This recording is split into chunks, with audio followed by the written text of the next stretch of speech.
Hey there, church family. Do you know what this is? I don't either.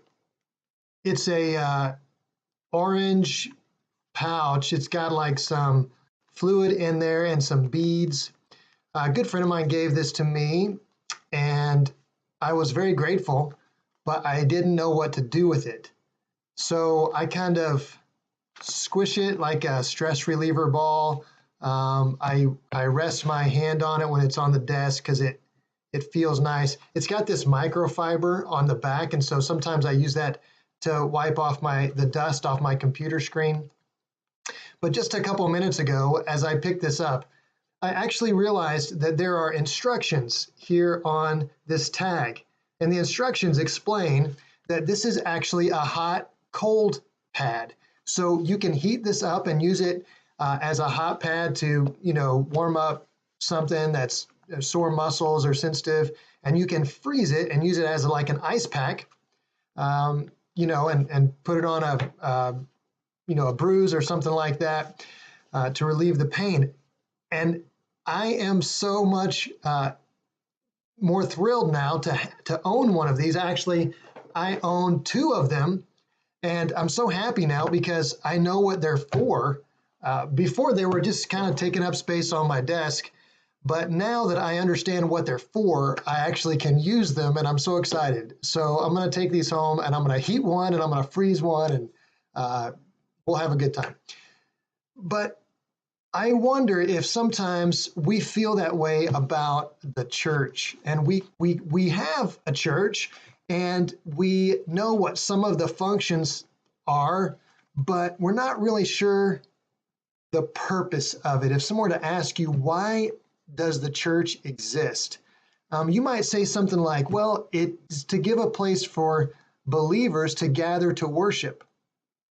Well, that would indicate that you kind of see the church as a building, and the church is not a building, it's a group of people. So what is the purpose of that group of people? Well, maybe it's to take care of each other. Maybe it's to be able to separate out from the non-believers so that we can be around people who agree with us, who think like us, who live like us. But if we were to look at the actual instructions in the Bible, where God explains to us what the church is for, he makes it very clear that there is a purpose for the church. Jesus told the disciples that the gates of hell would not stand against his church. That indicates that the church is supposed to be moving forward and gaining ground for the kingdom of God. And that means the church should be a catalyst for life change in the community. The way we say that at Cicero Christian Church is that we are inviting everyone to life with Jesus. That's our mission statement. We are inviting everyone to life with Jesus. We believe that the more people who live life with Jesus, the more ground is gained for the kingdom of God in our community and ultimately in the world. And so that's what we want to do. Life with Jesus is essentially being a disciple of Jesus. And very simply, a disciple is someone who follows Jesus, who is being changed by Jesus, and who is committed to the mission of Jesus, which is to make more disciples, to invite more people to life with Jesus. So that's the purpose of the church. And here at Cicero Christian Church, we are convinced that the best way we can fulfill this mission, the best way we can make disciples, is to create irresistible community.